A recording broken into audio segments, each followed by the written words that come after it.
Welcome into the DNVR Avalanche podcast presented by DraftKings Sportsbook. Use code DNVR when you sign up for a new account to get amazing odds boosts. Rudo, Blais, and Jesse coming at you as the Avs. Look, they just won 6-2 after winning 7-1, boys. Are they back? I mean, I said it during the first period. Dude, there's different speed to their game. There's different snap in their passes. I don't know if because, I mean, obviously it's 2 games. You want to feel good, but you don't want to get carried away. But these last 2 games without Nathan MacKinnon are exactly what you wanted to see. You now start thinking about, all right, well, now you add Nathan MacKinnon back into this group who's, sitting upstairs watching them just fly. Yeah. He's got to be if they're not back already, they're getting there, man. The trend's headed in the right direction, right? Yeah. No doubt about it. I'm having a hard time recalling all the damn goals that There's been 13 of them in the past 72 hours for the Avs. So PP2 looking great. Power play goes on. Another shorty. Yeah, I'll just say, thank God they're playing them. No, dude, but seriously, all jokes aside, I mean, I don't know if you guys took notice of that, but there was a power play coming out of a TV timeout. Yep. And PB2 rolled out there, and they didn't score. They set them first, but they had good zone time, good pressure, and then that first unit went out there and didn't do a Compher and Burakovsky got pulled off for Megna and Johnson about halfway through that. So, great back-to-back games. How do you feel anything other than just? Yeah, you've got to be feeling great if you're the Avs right now. You're vibing on this one. They're over 500 again. Yep. Obviously, both games ended up not being close. Look, against Vancouver, the Avs brought their A game top to bottom. They kind of just dunked on that team from start to finish. This one started a little bit slow. They did slow and sloppy. Yeah, they didn't get a shot on goal for the first 5 minutes of the game. They end up giving up the first goal of the game. But they had the response that you haven't really seen from this team yet this year, 100%, right? Yeah. And that's what it was. Again, if you just go back a week, even when they had that 2-1 lead against Columbus, once Columbus started pushing, you just felt them kind of start to recoil. And it wasn't that you didn't have that feeling at all tonight. Slow, sloppy start. They get down by 1. The shots were 9-1. They get that power play. And the power play looked great. The power play did exactly what you needed it to, and then it got a goal. It was just everything you wanted out of that moment, and they never looked back the rest of the game, and that is just not the response we've seen this season, and it's the response we saw all of last year. This game tonight, Rudo, you're right. 2 nights ago, they brought their A game. They just smothered Vancouver. Tonight was just San Jose's playing well. They're a good team. They're feeling themselves a little bit, and the Avs came out that's cool, but we're just better than you. Yeah. Yep. Even without Nathan MacKinnon, we are just flat out better than you. And then Darcy Compher, these last, since game 2 or 3, is doing exactly what you want him to do for you. Yeah. I think particularly in the first period, right, with a slow start. Yeah. He gives up the 1 goal, which, credit to Logan Couture. That thing was nuts. That shot was crazy. The one-timer from the boards that was just upstairs in the corner. Nothing you can do about that. Right. He gives up that impossible-to-stop shot and then holds it down. Yeah. Make sure it doesn't get out of hand and the Avs come back and do their thing. Well, and he just, it was in the first period. I don't remember whose shot it was, but it was a nice kind of fast break for San Jose, and they dropped the puck high. They dropped the puck high, and whoever it was, that trailer who was coming late, was just able to walk right down the middle of the ice. Compher came way out, challenged him. It was a huge rebound, but he kicked it to a place where you're comfortable. That's what a confident goalie looks like. He's coming out, using his angles, taking away, net. He's not sitting back on the goal line, he looked when he first got here at the beginning of the season, uncomfortable. He looks like he's settling into the system. He trusts his teammates a little bit more. It's the whole team, really. Yeah. That looks like they're settling in a little bit. They're not going to win 6-2, 7-1 every night, but right. They're starting to look more comfortable. The little details are getting cleaner and cleaner. Well, and it's against a couple opponents that, you in all honesty, even without Nathan MacKinnon, the Avs should have won these last 2 games the way they did. And again, that was what was so upsetting about the Columbus series. Back-to-back games was that's a team you should have beat, and not only did you lose, you blew 2 leads in the third period, and you honestly kind of got outplayed. These were games where you made a great point. Darcy Compher kept it from getting out of hand. He kept them in it. They weathered the storm, and then they pushed back. They hadn't been doing that. It's everyone top to bottom. The whole chat talking about Devon Toews. He scores that first power play goal for the Avs. Blais, we were talking about this during the game. Does he have the best clapper on the Avs blue line? I mean, yeah. What does that mean, though? He gets pucks through. He gets pucks through, and that's get pucks through. But you're not looking at his slap shot going, "Wow, that's top tier." Right, but right. it is probably the best on the Avalanche. Well, and I think it's because he can get. Because I fully agree. Like if you just lined them all up, I think Cale Makar's got a heavy shot from the point. Toews he gets those pucks through low. He gets them on net, and they're always threatening for a scoring chance. Yeah, right? we were having a little bit more in depth of a conversation about it too. It was more just along the lines of pure slap shot. Oh! I'm sorry. Makar is hands down significantly Makar. better. Yeah. Oh, just like okay, yeah. I don't know. It's great. It's going in. So everyone loves it. Yeah. Can't complain about it at all. So, I mean, we'll get to some of the defense in a little bit. I do want to mention Makar, though. An interesting night for him. It did feel like when he went to shoot the puck, not quite all the way there, probably. But his feet are going again, though, which is what's good, because that's where his shot is great, and it's such a weapon from back there, but that pass he had to Landeskog in the Vancouver game, him getting down low and distributing, that's his game. But yeah, when one of your best shooters on the team, defense or not, is pulling up like that,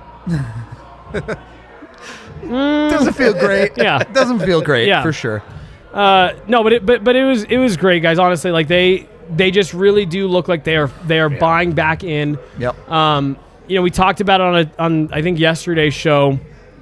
Jared Bednar and Devon Toews talked about there were a few guys that got some bumps and bruises that have been sitting out of practice, and they kind of forced everyone back into practice last week because they felt that was the part that they were missing. Guys weren't on the same page. They're needing to clean up those details, and they got in a few good days of practice with almost a full team, and like it's made a huge difference, clearly. And out there at practice yesterday, they're feeling good. It was an optional skate this morning. There's only a dozen guys.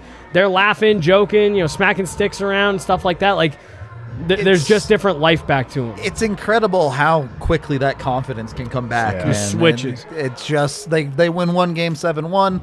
They go out tonight and take care of business, and all of a sudden they're back on top. And you know what? Honestly, it's not even just because it's really easy to sit there and be like, oh wow, 2 blowout wins. You got to be feeling good. It's the way they've played, especially tonight. Right? Yeah, 100%. Where it's just like they're taking care of the little details.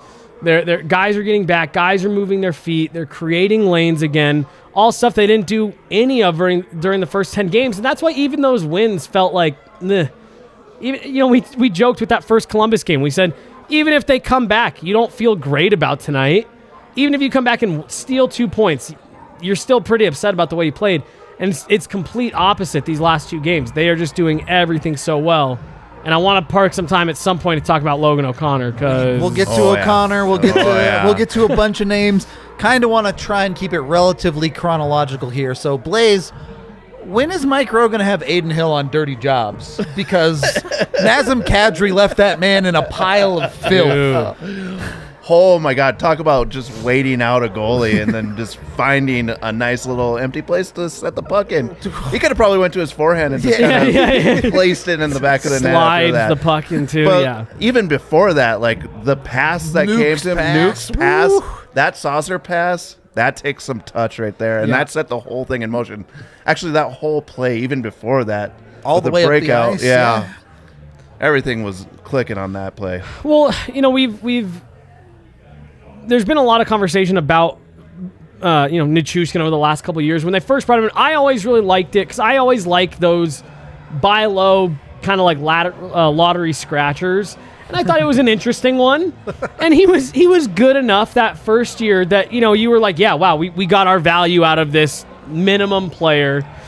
They re-signed him, and he's a guy that he seems like I don't know if he would leave this off because his contract's up after this season, right? Or has he got one more year? No, it's up after this. Yeah, after this one. That's a guy that I could legitimately see, especially if they were to win a cup or something, stay here on a lesser deal because he just fits in so well with what they do here.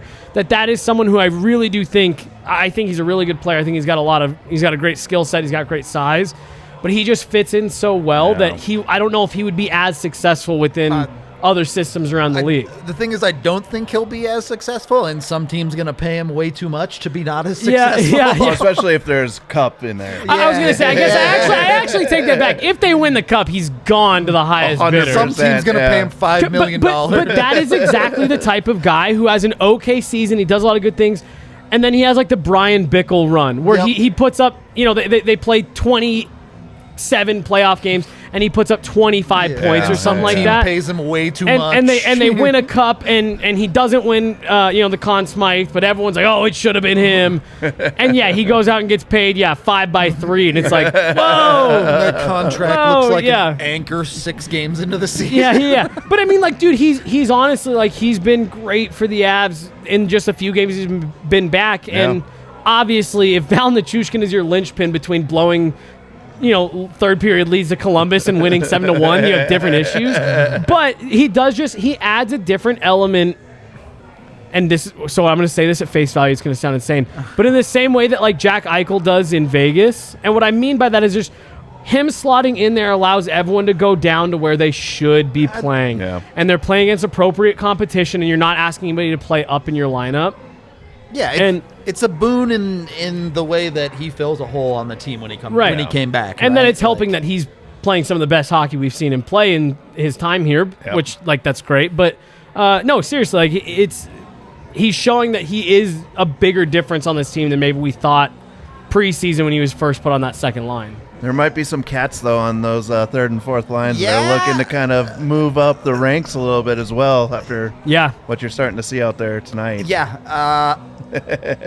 Things are good in the scoring department for the entire Avs lineup. Yeah. To say the least. No, man, Alex Newhook just this morning, I saw him at morning skate, and he just looked ready to go. Yeah.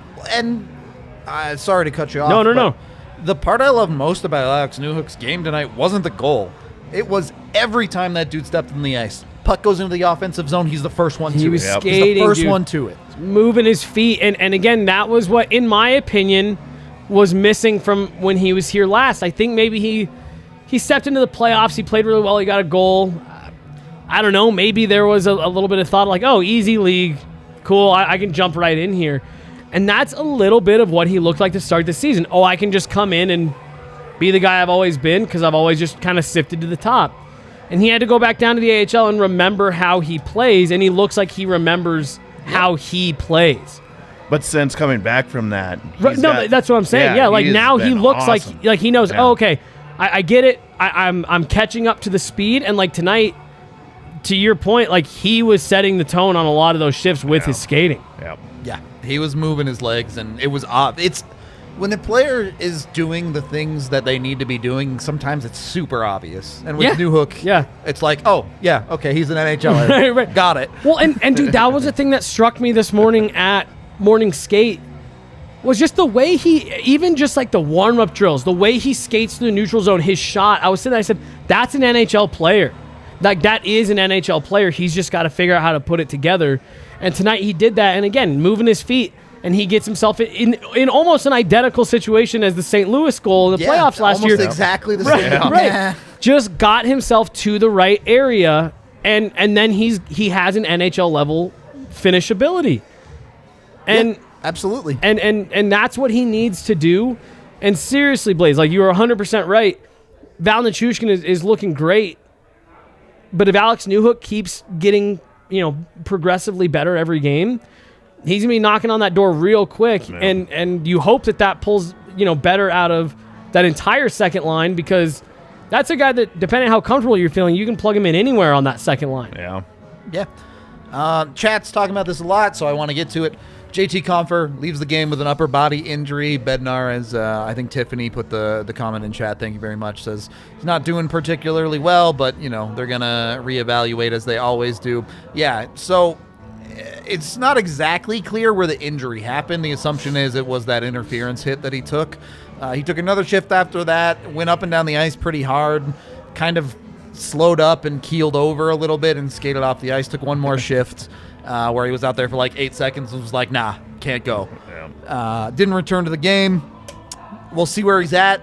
It has been 0 days since an Avalanche injury.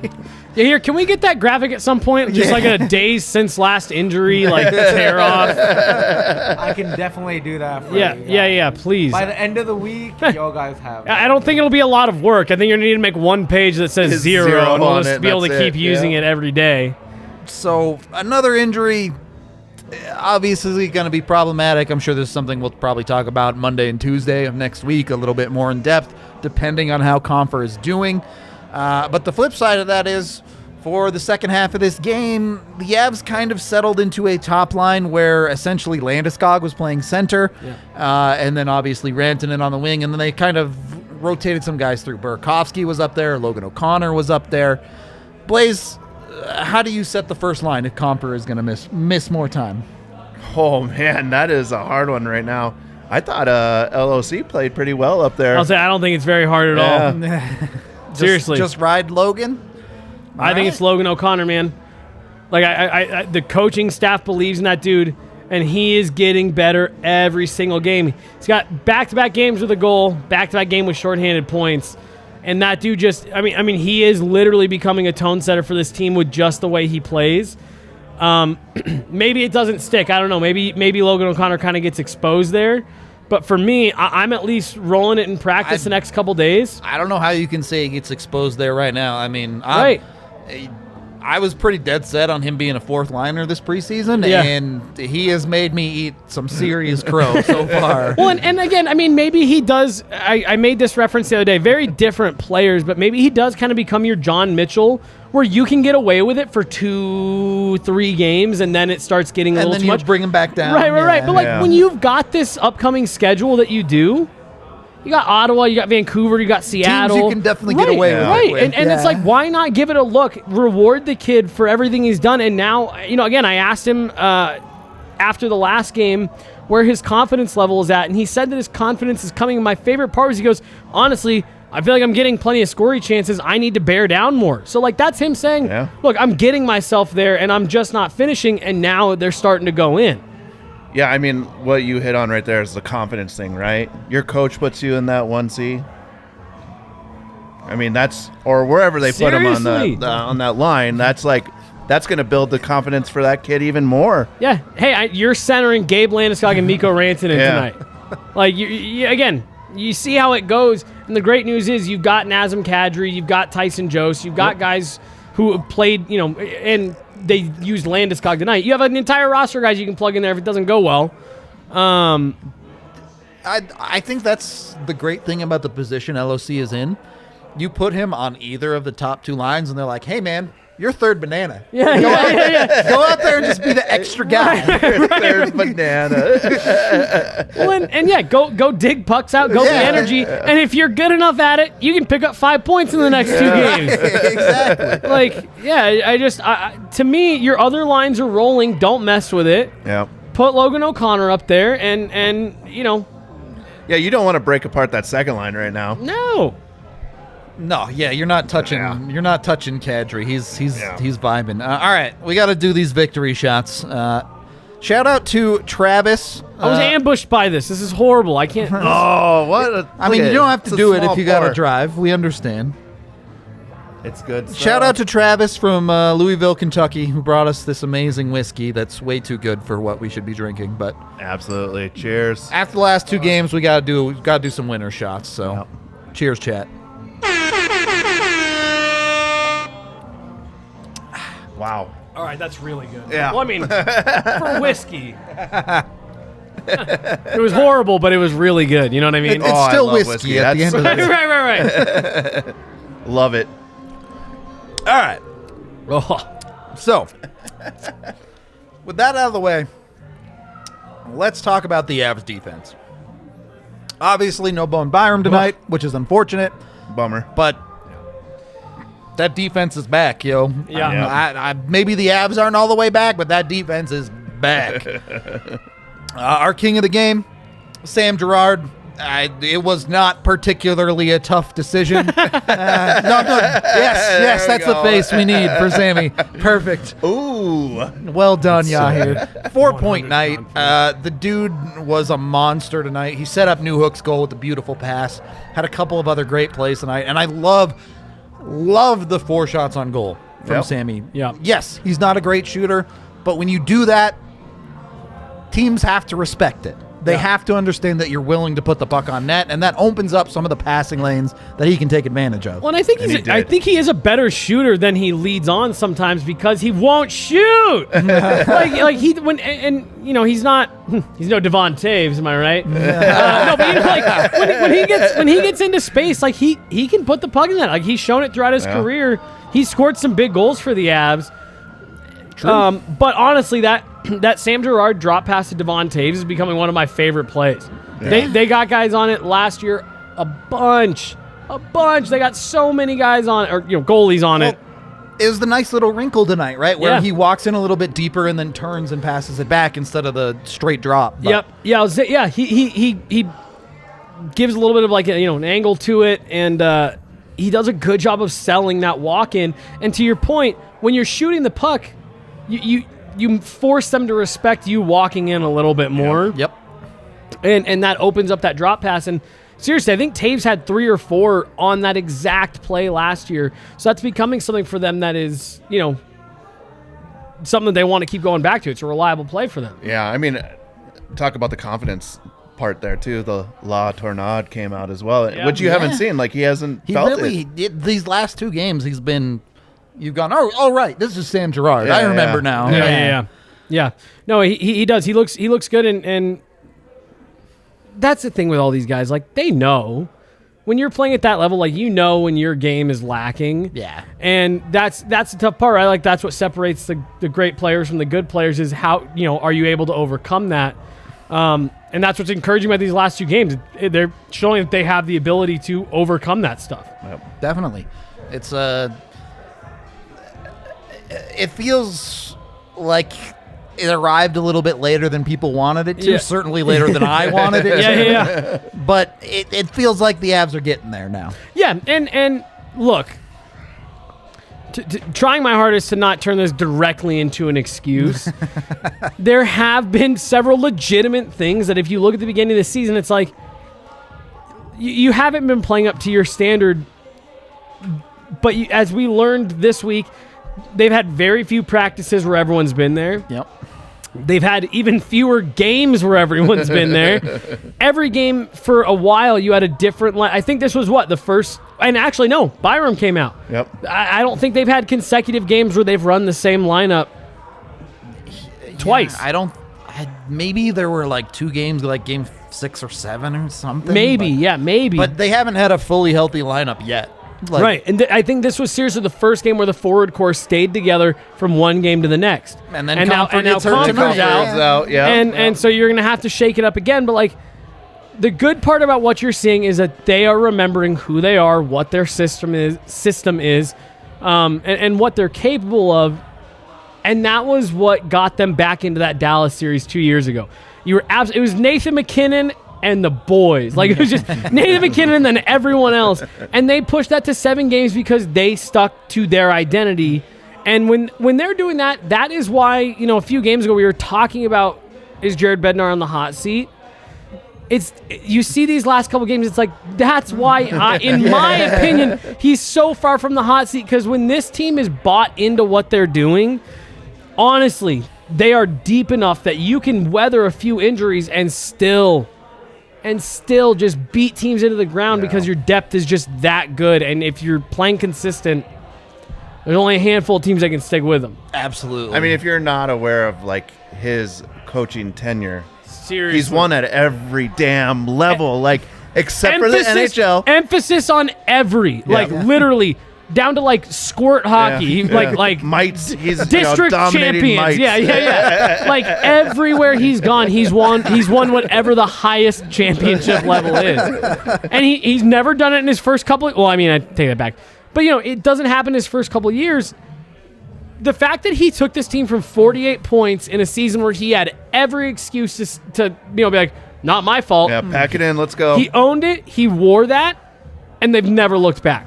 Yep. And you watch these games like the last couple nights, and it's where you get confidence in JT Compher's out.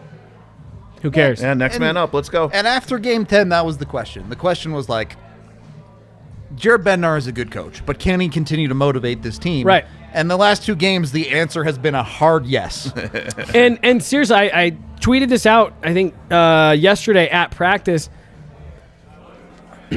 Again, you're riding really high after 13 goals in 2 games, right? Easy to be up right now. It's 13-3 in 2 games, so you're feeling really good.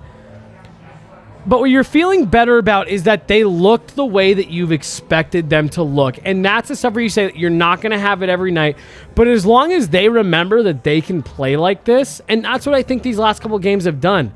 Oh, yeah, this is how it looks. And when it looks like this is how it feels. Mm-hmm. And I think they're getting bought back in. They had a beginning of the season where they had a bunch of excuses, and some of them were valid. Well, they didn't. I'm not saying they made excuses, but they had every right to have excuses. And they just, I think they're finally starting to put that past them. I think the big part of it is, they're not settling for excuses. These last 2 games, they could have said, well, we didn't have Nathan McKinnon. Right. But instead, they went out and dominated 2 hockey teams. Right. And again, not saying that they ever made excuses, but this could be exactly the type of thing that a team like this, who is seriously, in the last couple of years, they've struggled to push back. Again, in that Dallas series, they eventually did, but it was one of those things where you pushed back enough to get it to a coin flip. And when you're leaving it to a coin flip, it's tough to be, it's tough to feel like any injustice, right? Yep. And it looks like they're learning how to push back in the face of a lot of adversity. They had every reason to feel bad for themselves, feel sorry for themselves. After those first 10 games, we've had a ton of injuries. We're under 500. Nothing's really gone our way. But they said, no, we need everyone to be at practice. We need to get on the same page, and we need to get this corrected. And through 2 games, they're doing it against teams that they should have done it against. And you hope that just propels them forward. And once that schedule starts picking back up come December, you're feeling good. It came late, but not too late. Yeah. Exactly. Yeah. You hope, right? It's certainly not too late. Trending in the right direction. We're trending. Yeah. And I'm trying not to be way too optimistic, because these last 2 games, they've been phenomenal. Yeah. Of course, they've been phenomenal. And again, I'm just excited that it's reminding us, and I think it's reminding them, this is what you're capable of. Go out and play like this on 85% of nights, and you're going to beat a lot of teams. Yeah, you're going to beat a lot of teams with this hockey game. Not particularly challenging either. Even with a first 10 minutes of the hockey game that weren't great. Well, and didn't this feel like last year though, where even in those close games early on, you just felt comfortable? They're like, they'll put one in, and they'll be good. A couple nights ago against Vancouver, it was 3-0, and I almost tweeted out at the start of the second period, the Avs need this. The Avs need the next one, because that 3-0 lead, we've seen it disappear 1,000 times over the last 10 years in the NHL. But that was just one of those things where it's like, you guys need to go out and get the next one and just bury these guys, because if you would have given up, had they given one up late in the first, it's just that seed of doubt, and they just need to prove themselves. We're not going to give one up. In fact, we're going to go get the next one. We're gonna dominate this team the way we should, like we have for the last 2 years. And they're just getting that confidence back across the board, where now I think if they get rolling like this, you got Ottawa coming up, Seattle, you get those wins, and now suddenly a loss doesn't completely shut you down the way it did before. 500 in the rearview mirror. Yeah. 100%. You're never going back. That's a great way to look at it. Yeah, seriously. Yeah. Amazing way to look at it. Yeah. Cool. We got over that hump. Bye. You're not looking back. Oh, now you want them to get into those close games, though. Yeah. I mean, right now, you want to build that confidence up, right? The blowouts are great. They're fun. But they got to understand how to play the hockey when it's down to crunch time, right? Where it's a 1-goal game. They need to tie it up, or they're up by 1. How do you close out a team not let him back in the third period. Yep. And see, that to me is what these types of games tonight and 2 nights ago are great for, because you were able to pull away, but it just reinforces that lesson of you've got to lead. Keep playing the way you're playing. You don't need to defend this lead necessarily. Yeah. Necessarily. Like, and the great part is, like we've mentioned 1,000 times, if you do need to get into that situation where you are having to defend, you have a phenomenal D-core, and you've got a lot of guys in your lineup that are, forwards in your lineup that are very defensively savvy. So you're comfortable playing that, but these have just been great lessons in keep doing what you're doing. Don't stop what you're doing to defend the lead. And that's what they did all last season. And then when you got into close games, you'd get into that kind of crunch time, and suddenly it's just the Avs carrying the puck out of the zone a dozen times in a row because they're still pressing. They get the empty net, and then you get out of there. And that's what I think these types of games have been great for reinforcing. It's great the pucks are going in. Just keep pressing, keep playing the way you've been playing all game. Absolutely. It's a problem that plagues teams from 5 years old all the way through the NHL. You get a lead, and you just want to defend it. You don't want to lose. Keep playing to win. Yeah. No shifts off in the NHL. No shifts off. Bury teams. And that's where Logan O'Connor, seriously, going back to this, why I think he'd be great on that top line. Because watch him. It doesn't matter if the Avs are down by 4 with 5 minutes left, or it's a game like tonight where they're up 6-2. His legs are moving at 100 miles an hour every time he's on the ice. And that's the team is following. That's what Nathan MacKinnon does, right? That's what the team follows. And I think 2 conversations I want to have there. One, the reason I think you like Logan O'Connor there over Alex Newhook is you've brought Alex Newhook back to this team, and you've gone, play center. Yeah. And just leave him in the 3C or 4C, whatever you want to call that line spot, and let him do his thing, and he'll be just fine. Yeah. And then the other side of it is, you're Nathan MacKinnon. You're still a couple weeks away from this team.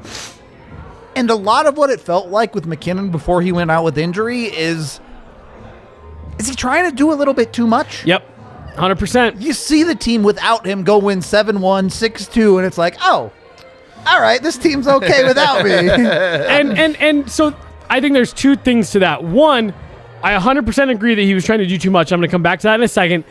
But 2, I also think this is good. He was in the building tonight watching the game. I think it's good for him to see, because it's a great reminder for him that you don't need to do it all. Yeah. Blais, I'm sure on the teams you coach right now, teams you played with growing up, even your beer league skates every week. There's always those guys who are a step above everyone else, right? They are the best players in the rink. When your team starts to lose and you're those guys, it's, okay, well, I'm just going to go do it then. I'm just going to go get us back in the game. And you stop passing. You start trying to force stuff that's a little too cute. You're taking low percentage shots, and you're passing up on high percentage shots to make the extra pass, because it's like, I need to go get us back into this game. You're looking for the perfect opportunity, the perfect pass, the perfect shot. To prove you're the hero everyone says you are. And it's like, and that's when you screw up the most, right, because you're just thinking about everything too much. Right. And it's like, you don't need to go be the hero. Yeah. You need to go be part of what is already great, and you need to be the greatest piece of it. Yeah. And I think just Nathan MacKinnon, seriously, just getting to watch these last couple games, cool, I need to go out and do what makes me great. They're all good. Yeah. We have a couple super chats here that we can get to real quick. Bednar. Thank you, Henry. Unleash LOC. Yes! Let's go. Let's go. Both of them are LOC 1C. related. Yeah. 1C. LO1C. Is LOC Young Daddy Denim? Is he a roster? I mean, he's definitely a roster lock. Yeah. That dude is not coming out of the lineup. There's no way right now. He's an NHL player. Seriously. Through and through. Yeah. No doubt. Give me about that shirt, side. Blais, LO1C. I'm wearing it every day. I think Mac might have something to say about that when he comes In back. parentheses, win max out. Like right underneath, in parentheses, win max out. LO if Mac is hurt, 1C. Yeah. Fine print. I like your guys' direction, but nah. But no, I mean, seriously, I am all in on Logan O'Connor. I think he's got the right mindset, dude. He is someone that he's hungry to be on the roster. And when you have a guy that is fighting every single day to be on the roster, We talked about it last week with those games in Columbus, and I said, it's weird that you have an effort issue right now with how many guys you have on the roster that don't really belong there, and Logan O'Connor's never been part of that problem. Nope. He plays every game like he could be sent down to the Eagles tomorrow. Yep. And it's because he's playing like that where I legitimately think if you're missing Compher for your next game, honestly, Logan O'Connor is, in my eyes, the favorite to take that 1C spot. While huge caveat, without Mac, without Compher, but he's earned that right, in my opinion, to get first crack at that before you, because that Kadri line's going great. Don't break that up. Do not touch Nazem Kadri if you can find a way to keep Nazem Kadri going and keep that top line afloat and get some, like to your point, Blais, about suddenly Logan O'Connor, hey, Jared Bednar's coming to you saying that you're centering two Olympic caliber players. Yep. Your confidence is going through the roof, man. That's an awesome feeling. So the other part of this conversation, if Compher is out, becomes who else do you bring up into the lineup? And the Avs claimed a guy off waivers today. Nick Kubel. I think LOC is better than Calvert and PEB. I'll give you PEB. Jury's still out on Calvert. We'll see on that. I'm all in. I'm all in on LOC. LO1C, excuse me. But is it? And this first new comment here is exactly my question. Hi, There's Jesse. An open roster spot. Mikhail Maltsev has been torching the AHL. Do you give it to him or do you give it to Kubel as the guy you just picked up on waivers? Tough one. It's going to the waiver claim. I know it is, but I gotta have the conversation. So here's my honest opinion. Maybe people won't like this. It should be. Maltsev, let him keep going down there. He when Sampo Ranta got sent down, here was my thing with it. It was the right move to do. He clearly wasn't ready, but I can't remember one play where it's like, wow, Sampo Ranta that was on Sampo Ranta, glaring error. Maltsev had 2 of those in a game. Yep. Let him stay down there. He's been down there for 11 games. Give him 20 games. And he's sitting at 30 points. He's feeling great about himself. If you need him then, call him up. You don't need to bring that guy back into your lineup. You have a guy that's proven that you just claimed off waivers, and the Avs pro scouting staff has proven over the last 4 years. If we're taking a guy off waivers, we feel pretty good about him. They've had a lot of hits, but they've also had Marco Danos. But they got rid of him, though. Yeah. Oh, they got rid of him. Great. Yeah. It didn't cost you anything. It didn't cost you anything. Yeah. It didn't cost you anything. And that should bring you a little bit of comfort, because you're right. They've had a couple where they haven't been great, but all those ones that haven't stuck, they've been quick to get rid of, which goes against the the Patrick Nemeth trend, right? True. But it's just, you feel comfortable that they at least like what they're seeing. They're going to try him for a few games now, with Compher probably being out for at least one, right? He tried to skate. I imagine he misses one, then he comes back in. You go with the guy you just claimed, because you say he's been in the NHL. He's got a point this season. He was okay last year. He was pretty good 2 years ago. He's been, he's one of those guys that gets better during the playoffs too. I was looking at his stats. Yeah, he's a little bit more of like a playoff hound. He's a little bit of an undersized guy technically, but he plays with an edge. And honestly, this is maybe going to be a little off the board. Am I 5'11" is what he's listed at. Okay. Which, it's the NHL. He's probably listed at 6'1" some places and 5'11" somewhere else. You can't trust any listeners anywhere. But honestly, them getting a guy like that, he's taken some runs at Tom Wilson. He's gotten, he's dropped the gloves several times. Curtis McDermott might need to be looking over his shoulder a bit here. Curtis McDermott, his shoulder is about to get sent to the AHL, I think. I'm being dead serious, because I think they were expecting that type of play out of McDermott, and they said this is a guy that contributes and can play with a little bit of an edge. I seriously expect him to be in the lineup a little bit more regularly than people think, because he does. He's got exactly that. He can contribute, but he plays with an edge. Two things to note here. First of all, check out AJ's piece on the DNVR.com. He did a deep dive on Kubel. So go read that. And then shout out to @Hinks on Twitter, Flyers person, who said, look, Kubel has been a solid bottom sixer for there in previous years. He's had a really down year so far this season. If you can live with the penalties that he takes, he can be a quality guy for you.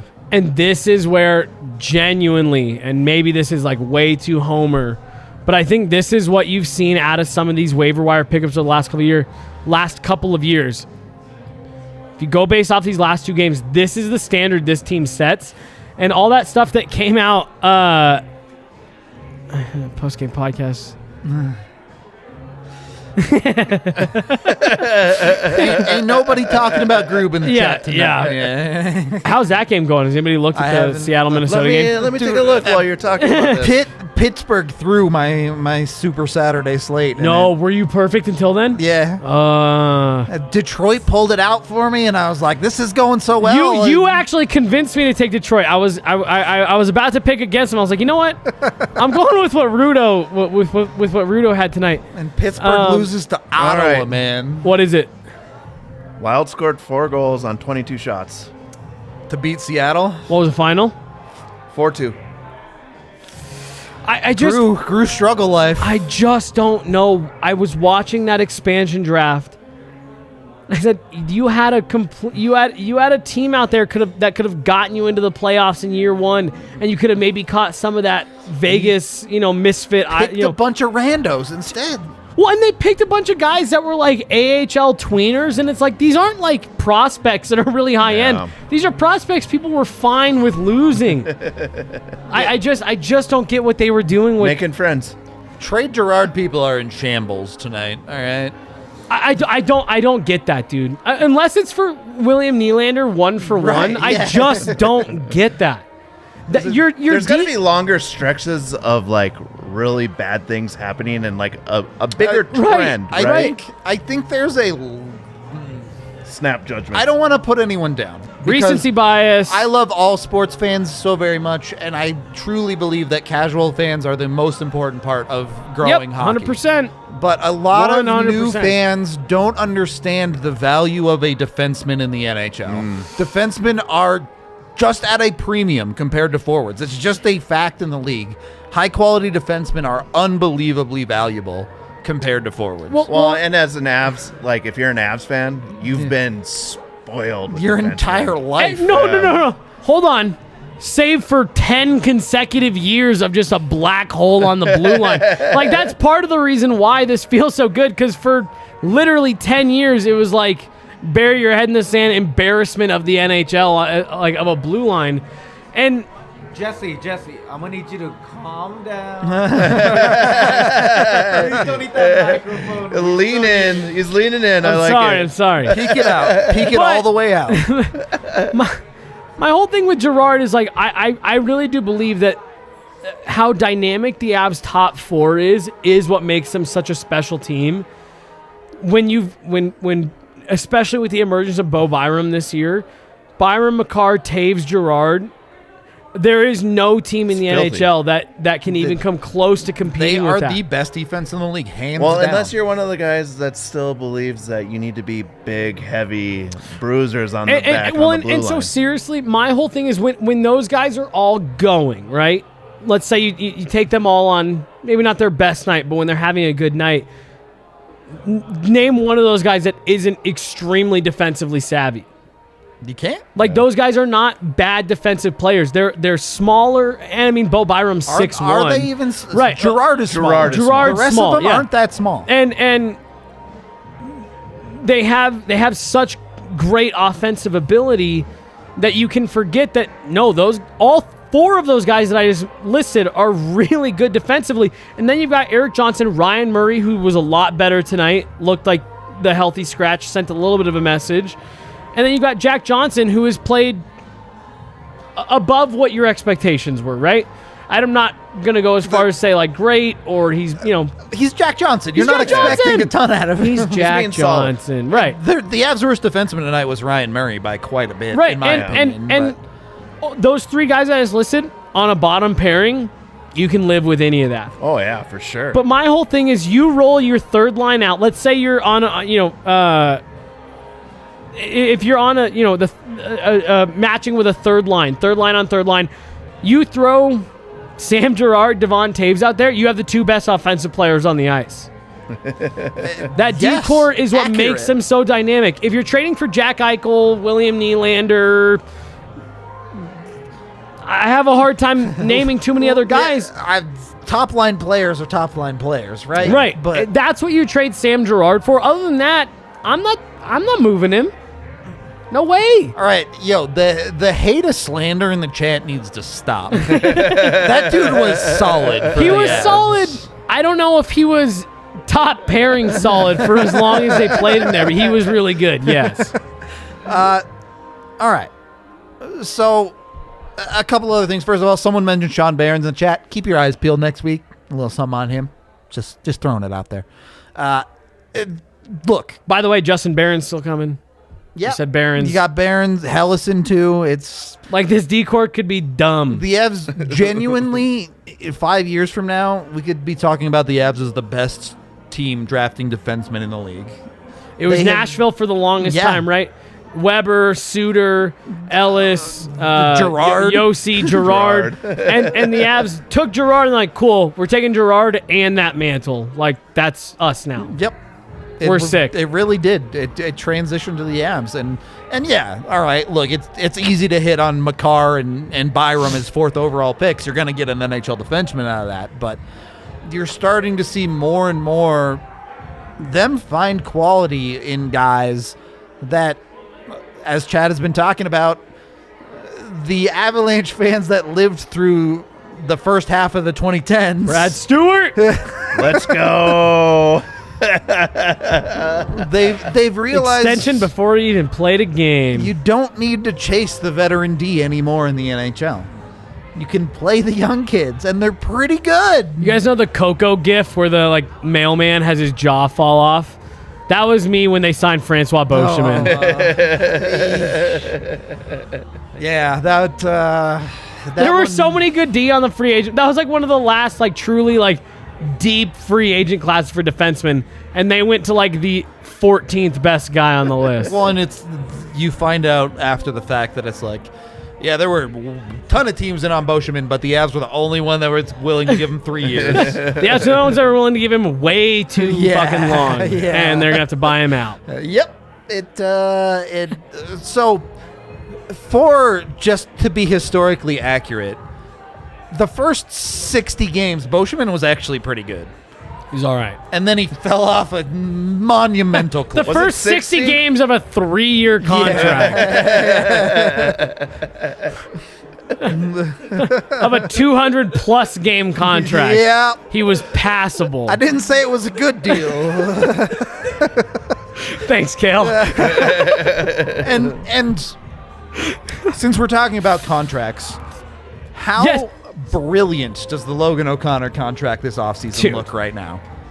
I want to come back to that comment right there, but dude, I mean, I can't be more in on Logan O'Connor. I don't know what you want me to say. I don't know how I'm possibly more in on that dude. So you're saying you like him? I'm all about him. All right, I love it. I'm all about him. That's a guy that seriously, that to me looks like a long-term guy here. Oh, for sure. The way he's playing right now, yeah. Let's go.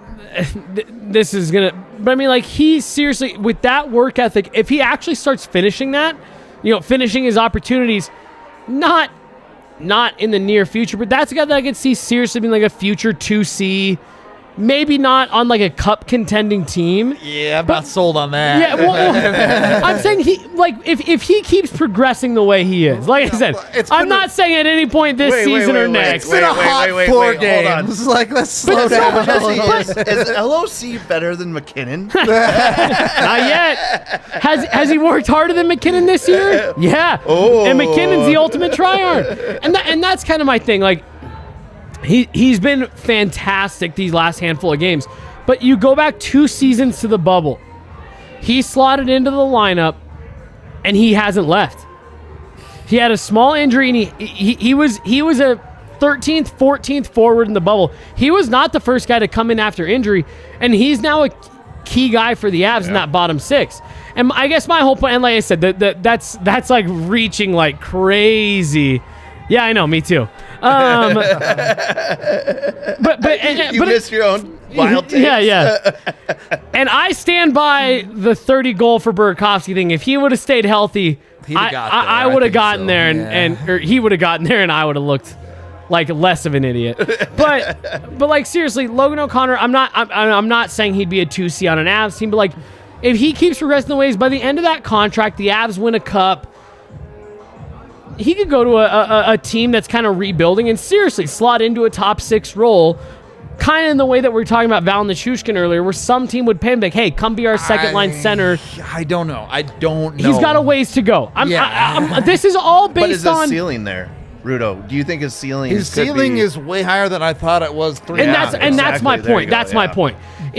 Is he a second line player? He's got to sell me on that. Like I said, he's got a ways to go, but I just love the fact that he was saying, I need to start finishing more of these opportunities, and he does, and suddenly you look up halfway through the season, he's a 10-goal player, and you're like, he's still young enough. Just that, again, it's a reach. Right, it's a reach. When you play for the Colorado Avalanche, everyone is a center, just to be clear. This is called forwards and semi-Ds, Gabe Landeskog played center tonight. Logan O'Connor is a center, by the way. He doesn't have to play center for the Avs because they have 1,000 of them. But like he did. He played center in college. He played a little bit with the Eagles, but not really. Everyone made fun of me because I loved the Valeri Nichushkin signing. Everyone made fun of me when I said Burakovsky 30 goals. And those are both things that today I feel pretty fucking good about saying. It's hard to fault Jesse's takes on this podcast. I'm not going to lie to you. Some of them have sounded pretty wild, but there's been a handful that have played out. And again, he's got a ways to go. He's had a good 4 games. I'm just saying that with his work ethic, and if he actually does start finishing some of these, that's a player that we could look at the same way that we've looked at Nichushkin in the last couple of years, where it started as a fringe guy. And he's seriously, through a handful of games, he's looked like he's showing he's a key top 6 forward for a cup contending team. I'm just saying that Logan O'Connor is on that type of trajectory with the way that he's performed since he's come into the bubble. Look, top 6 center is a ways away from where he's at. If Logan O'Connor keeps producing at the rate that he's producing right now, the Avs are winning the Stanley Cup. Right, no, 100%. And I guess that's kind of my point. And you're handing him the cup first. Yeah. But he is becoming that type of player, and I just you root for that type of guy because he has earned every single inch that he's gotten, and he's proving people right or wrong at every turn. You know what I mean? And you keep going like that. I want to be very clear. I'm not saying he's about to take Nazem Kadri's job, but I seriously, in the same way that Ryan Graves is playing on New Jersey's top pairing this year, I could see Logan O'Connor being that type of guy. Depending on what type of success the Avs have, he keeps growing. He gets a fun little contract with New Jersey or something like that, where they're like, plug him in. I mean, that's the great news is the Avs have him locked up for cheap for the next 2 years. Right. Right. Exactly. And we'll see how it goes. But find me a game where he hasn't gotten better than he was the last one in the last 2 years. You know what I'm saying? He's been great. Yep. No argument there. You also got a goal from Burakovsky tonight. A nice finish for him. Neat. The game was pretty well in hand at that point anyway, but that certainly buried it. Look, if the Avs want to play like this, they're an easy team to watch. They're an easy team to catch W's with. So it's fun. Watch it. The last 2 nights have been fun. The prescription from Dr. Dubs is just keep doing that, basically. Love it. Get that guy in the locker room. And here's the fun part, right? So let's say they do keep playing like this and they're finding their legs and stuff. Now you add McKinnon back to that. You'll let me go, I'll never stop. Dude, I feel like people don't understand how podcast works. Right? Like, I'm hosting the show and I tell these people to talk, and then they talk. I came back here because people at my last job couldn't shut me up, and they offered me a microphone. So I was like, okay, yeah. But no, it's like, if the team gets back to this, now you add Nathan McKinnon back in, and it's just like LOL mode every single night. And Bo comes back. Right. Yeah, you're rolling. I mean, that's the mythic world that we live in. Is like one day maybe the Avs will actually get healthy. No, it's not mythic. Hey, get the injuries out of the way now. Right. That's a myth. Or It's not a myth. It's not a myth. Tampa Bay proved last year it's not a myth. Or milk the injuries into cap circumvention and win the Stanley Cup with a loaded roster. Go trade for $8 million over the cap. Everyone's magically hurt all the time. You know what I honestly thought was going to happen, and I'm bummed it didn't. I thought they were going to trade for Eichel. I thought they were going to move. like Kadri, Compher, something like that. They were going to get the cap space. Sure. Go LTIR on Eichel, and then bring in Kessel, and then drop Eichel right back in time for the playoffs. Holy shit! I didn't know we were on the X-Files tonight. Yeah. This is getting outrageous. No, I was sitting there and I was like, well, tell me that's not what Vegas' front office is sweating their asses off right now, because Eichel's like, I went on a jog the same day of my surgery. They were like, no. You can't be good to go for like 6 months, dude. We cannot. We can't have you back on the ice in 2 weeks. Jesse They trade him again.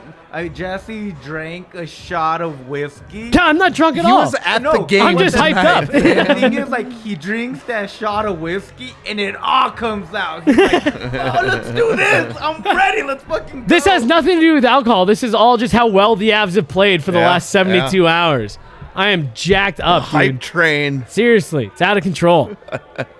But no, I seriously did. I was like, Tampa put the blueprint out. Yeah. And I said the Avs or Vegas are going to do it, and Vegas is going to try to get away with it.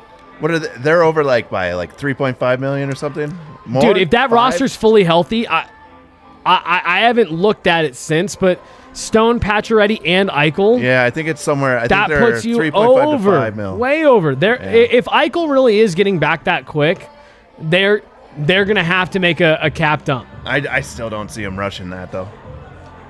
Oh, they're definitely not going to. But I just think that I just think that they're going to milk one of those injuries till they have to. Yeah. Unless they want to trade some of those pieces that are down their lineup, which, like I was saying earlier, is exactly what Eichel made so valuable.